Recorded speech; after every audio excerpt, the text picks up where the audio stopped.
Itu yang masih ada 9 sekolah.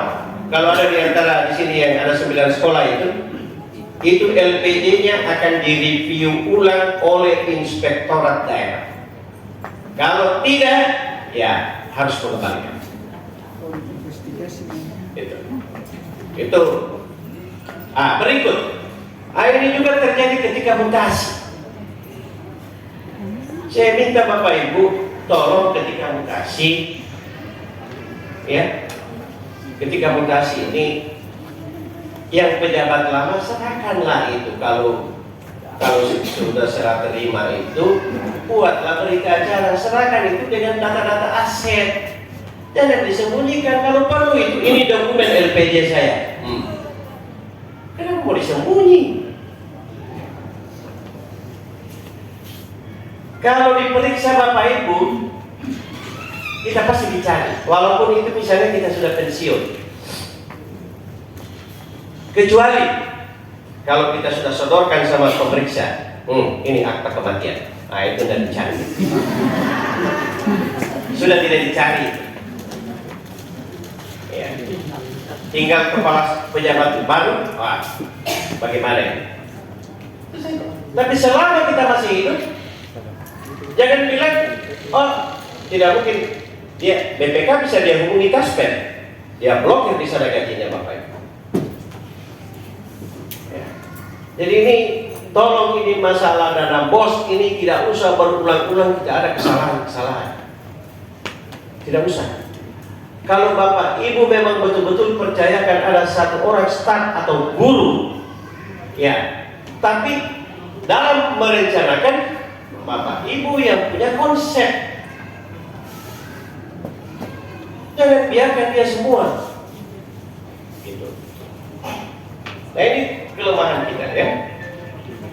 Setiap pembelajaran, ketika misalnya perencanaannya Bapak Ibu, saya belum ada, baru sementara diproses, uang sudah ada di kantor, karena sudah gatal ini juga untuk pergi belanja. Tolong ya itu dicatat, kita beli apa tadi?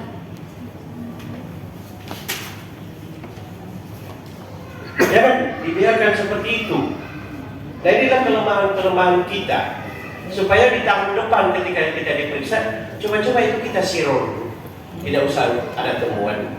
Kalau mengangkat operator, nah ini ada beberapa sekolah, dia angkat nama, ada tertulis namanya orang, tapi yang terima orang lain. BPK itu dia telepon yang ada di SK itu. Tidak mungkin yang Bapak Ibu tulis namanya di situ tidak dikenal. Dia telepon. Jadi sekarang itu pemeriksa itu dia suka uji petik, betul kan? Seperti guru-guru honor. Kalau misalnya itu dirapatkan memang ada notulen. Contoh misalnya di RKS 1 juta, tapi dibayarkan 750. Dibicarakan memang itu. Jelaskan 250 itu apa? Untuk menelangi kalau ada kegiatan-kegiatan kita. Kan pasti paham. Jangan 1 juta di atas dibayarkan. Dia tahunya 1 juta tidak pernah ada informasi. Begitu ditelepon, ya pasti dia bilang hanya 750. Mengembalikan 250. Sampaikan memang sama guru itu kalau dia mau. Kalau tidak sesuai yang dibayarkan, itu yang ada di atas. Begitu cara. Tidak usah mau bohongi apa sekarang. Terus terang saja, ada salah satu kepala sekolah SMP yang saya tahan dia punya TPG, tunjangan profesinya, karena dia tidak bayar guru honor. Saya bilang kau utang dulu itu Pak, kau bayar itu guru honor.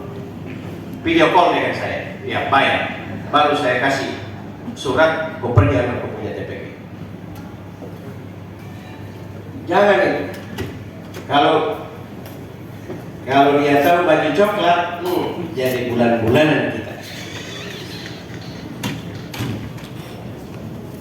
Kenapa saya cegah itu supaya cepat selesai?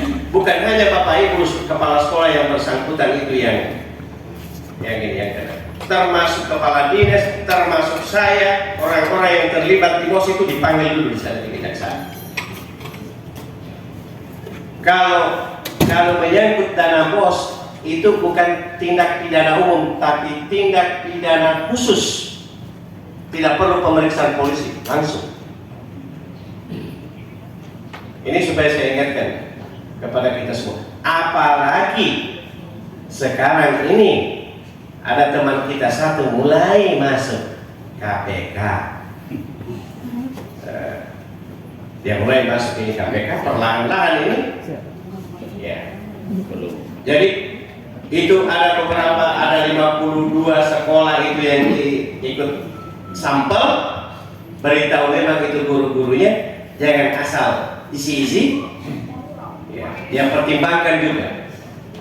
Kalau yang dia tidak tahu, lebih dia bertanya daripada isi-isi sembarangan saja. Karena itu semua pertanyaan-pertanyaannya itu ada keterkaitannya antara pertanyaan pertama sampai dengan pertanyaan yang terakhir. Jadi yang 52 sekolah itu ya, tapi tidak usah juga takut. Sama bahwa dana BOS adalah anggaran yang sangat besar yang digelontorkan oleh pemerintah pusat melalui Kementerian Pendidikan dan Kebudayaan. Ya. Karena anggaran ini sangat besar dan diharapkan dapat meningkatkan kemampuan sumber daya manusia anak-anak didik kita, maka tidak begitu saja digelontorkan, tetapi diikuti dengan pengawasan yang ketat. Ya, diikuti dengan pengawasan yang ketat. Salah satu di antara pengawas adalah APIP, Aparat Pengawas Internal Pemerintah atau APIP. Ya.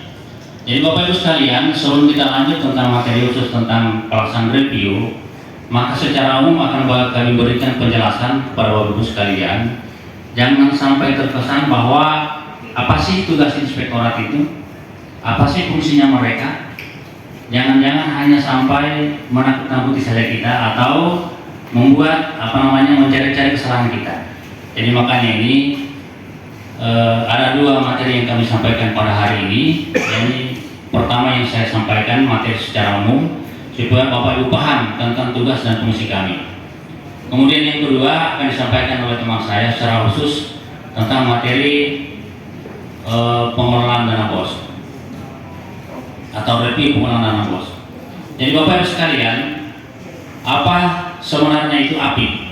Ya, apa itu APIP? Ya, APIP adalah instansi atau aparat pengawas internal pemerintah yang mempunyai tugas pokok dan fungsi untuk melakukan pengawasan. Ya. Terus banyak sekali lembaga pengawas yang ada di Indonesia. Di antaranya itu adalah APIP. Mana-mana saja yang disebut dengan APIP. Yang pertama ada yang Bapak Ibu kenal dengan BPKP, ya, ada BPKP, Badan Pengawasan Keuangan dan Pembangunan. Iya, ada periode sebelumnya. Kemudian dapat dipahami ini adalah penyajian laporan keuangan menyajikan dengan istilah-istilah yang mudah dipahami. Ya. Kemudian dalam pengelolaan keuangan daerah itu antara lain meliputi pelaporan dan pertanggungjawaban. Ya. Tahapan pelaporan dan pertanggungjawaban ini adalah tahapan yang krusial karena membutuhkan perhatian kita dan komitmen kita yang sangat tinggi dari setiap entitas akuntansi dan entitas pelaporan pemerintah daerah. Kemudian rekonsiliasi. Ya, rekonsiliasi ini merupakan salah satu kunci dalam upaya penyusunan dalam laporan keuangan yang akuntabel. Karena perannya yang sangat penting dalam rangka meminimalisasi terjadinya perbedaan pencatatan yang berdampak pada validitas dan akurasi data yang disajikan di dalam laporan keuangan.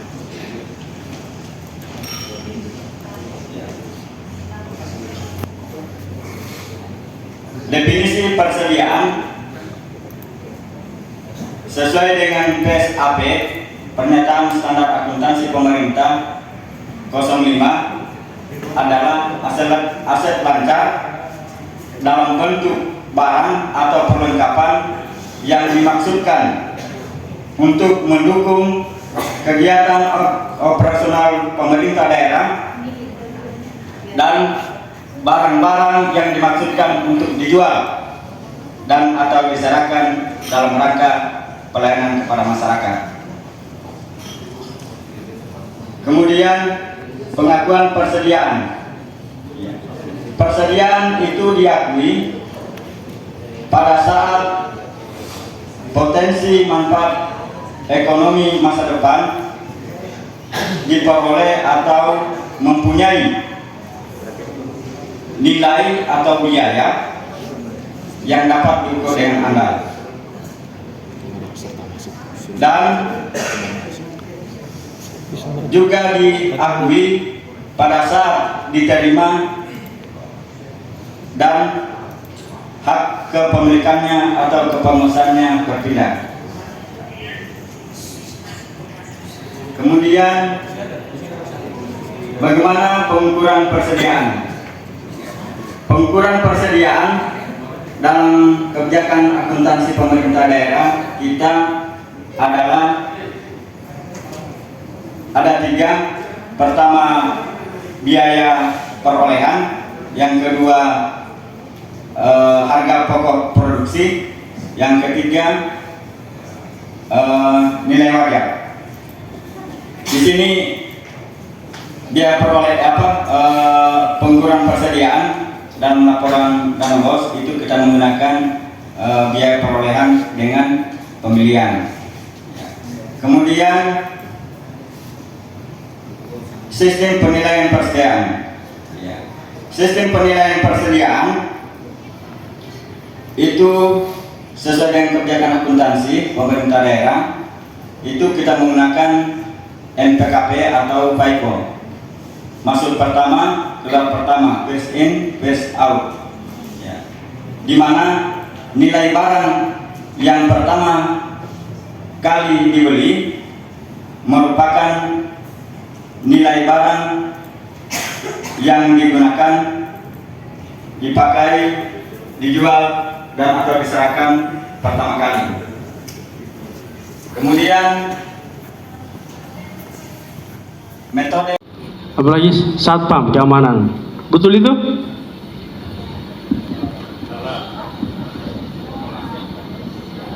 Tidak mesti, boleh, mungkin lebih bagus kalau terdaftar. Kalaupun tidak, yang penting ada penugasannya. Tapi itu kita tidak tahu ke depan akan seperti apa.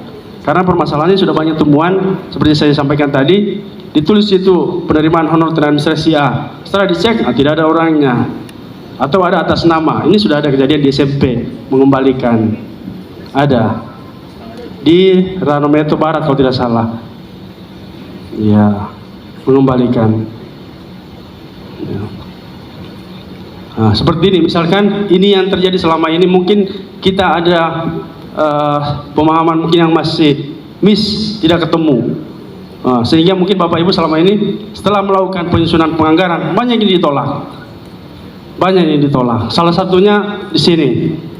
Nah, misalkan ini kegiatannya Bapak Ibu pilih pembayaran honor tenaga ke pendidikan selain guru, kemudian kode rekening belanjanya tenaga administrasi atau tenaga kebersihan boleh, tenaga keamanan boleh.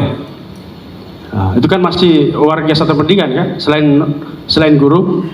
Kemudian berikut seperti ini, misalkan Bapak Ibu tulis uraian di situ, belanja jasa tenaga administrasi atas nama, nggak tahu Pak Gais tenaga administrasi di mana ini? Tenaga administrasi bulan Februari, udah nomor 150. Nah, misalkan, kenapa tahun ini harus secara spesifik disebutkan? Dulu tidak tenaga administrasi. karena ini beberapa masukan mulai dari pemeriksa BPK yang lalu, kemudian dari teman-teman di inspektorat, supaya kalau perlu diperjelas siapa sih yang terima itu, makanya mesti ada namanya. Makanya tahun ini kenapa kita lebih mengarahkan supaya lebih spesifik namanya siapa, sebagai apa di situ, karena salah satu poin itu rekomendasi dari pemeriksa supaya lebih jelas disampaikan ke kami.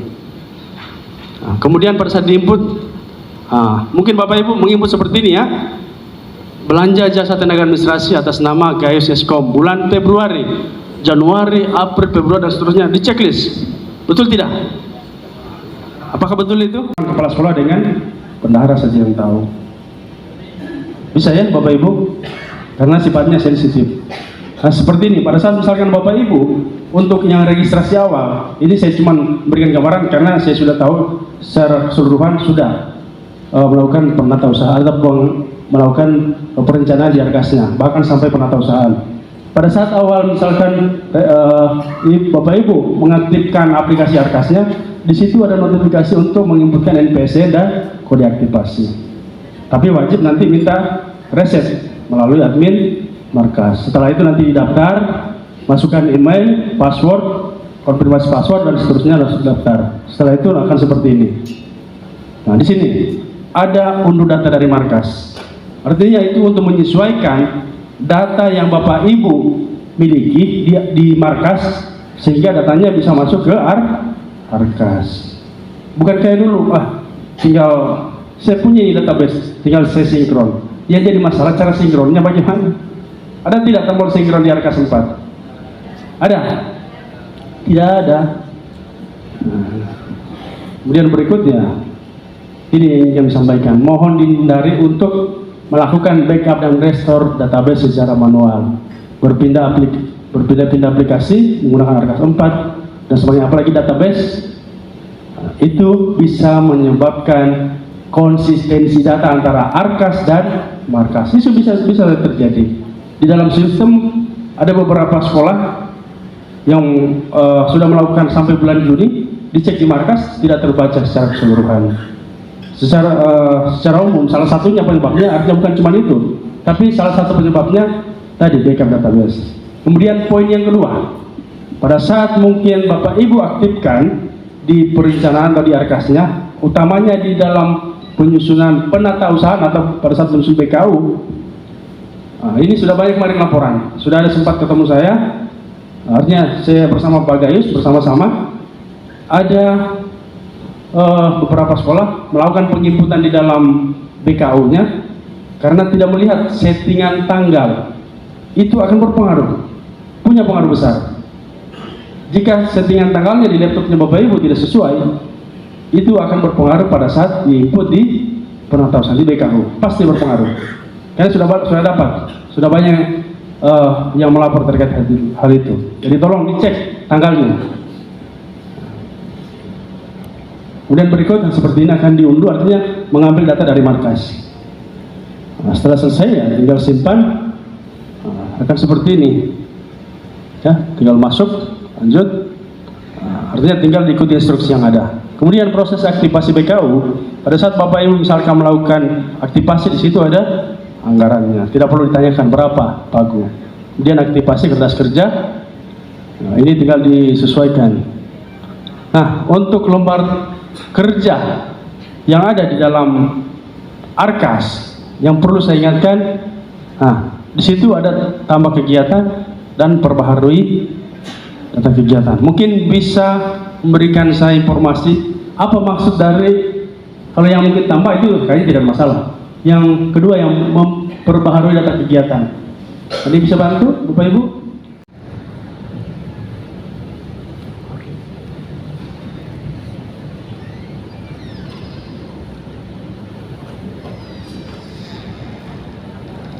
Terkait bahan rekonsiliasi laporan dana BOS, itu sebagaimana yang disampaikan tadi, itu terdiri dari BKU,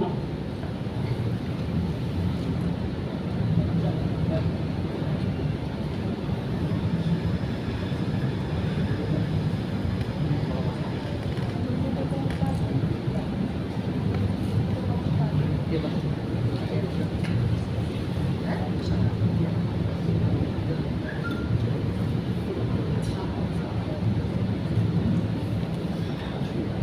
saya kira jelas Bapak Ibu.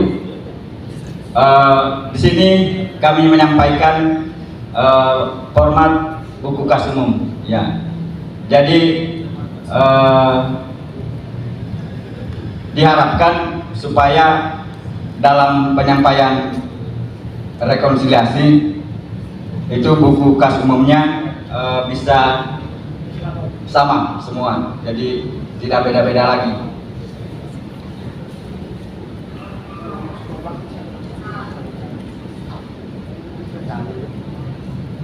Jadi dalam buku kas umum ini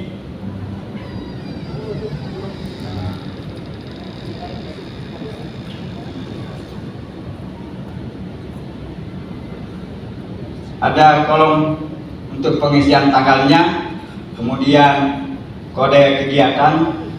Ya, tanggal ini tanggal transaksi belanja, kemudian kode kegiatan. Kode kegiatan ini kalau di Arkas mungkin sudah ada, ya. Jadi itu saja yang digunakan. Ya. Kemudian kode rekening ini kalau kita lihat tahun kemarin rekonsiliasinya itu kode rekening di Arkas itu dia terinci, ya. Tapi dalam untuk penyampaian BKU untuk rekonsiliasi itu kode rekening yang digunakan adalah kode rekening yang ada di APBD, ya, di Anggaran Pendapatan dan Belanja Daerah tahun 2024 ini nanti. Kemudian nomor bukti ini itu sudah ada saya kira di Arkas masing-masing, karena apa yang disajikan di Arkas itu kita tidak jauh untuk. Kemudian ada kolom saldo, ya, kolom saldo ini selisih antara penerimaan dengan pengeluaran, itu di kolom saldo. Ya, kemudian Bapak Ibu di kolom bawah itu supaya seragam semua, tidak, katanya Pak Heri, supaya penyajian format rekon ini supaya semua bisa seragam, jadi jangan lagi ada perbedaan. Jadi ada jumlah bulan ini, ya. Jumlah bulan ini adalah jumlah bulan berjalan, kemudian jumlah bulan lalu berarti bulan sebelumnya, ya. Kemudian jumlah sampai bulan ini itu adalah jumlah bulan ini ditambah dengan jumlah bulan lalu. Ya, ada kolom penerimaan dan kolom pengeluaran dan kolom saldo itu diisi dalam kolom jumlah bulan ini, jumlah bulan lalu, dan jumlah sampai bulan ini. Ya. Kemudian di penjelasan penutupan BKU itu seperti ini. Ya, jadi ditutup di akhir bulan. Di setiap akhir bulan. Penjelasannya terdiri dari saldo kas umum, saldo buku kas umum, jumlahnya berapa, kemudian dijelaskan terdiri dari apa, saldo bank, kemudian saldo kas tunai, kemudian saldo pajak. Ya, jumlah saldo bank dan saldo kas tunai dan saldo pajak itu tidak selisih dengan jumlah saldo buku kas umum. Jadi selisihnya 0.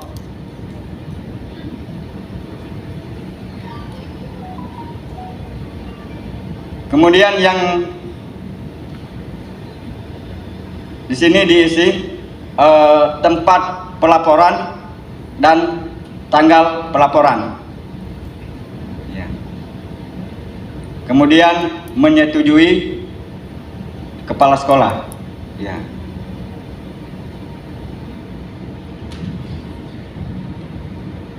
Jadi dari Arkas itu saya kira kalau uraian-uraian transaksi belanja dan transaksi penerimaannya, saya kira itu saja yang digunakan. Seperti tahun kemarin kita rekonsiliasi. Jadi yang tinggal ditambahkan tinggal penjelasan yang di bawah BKU.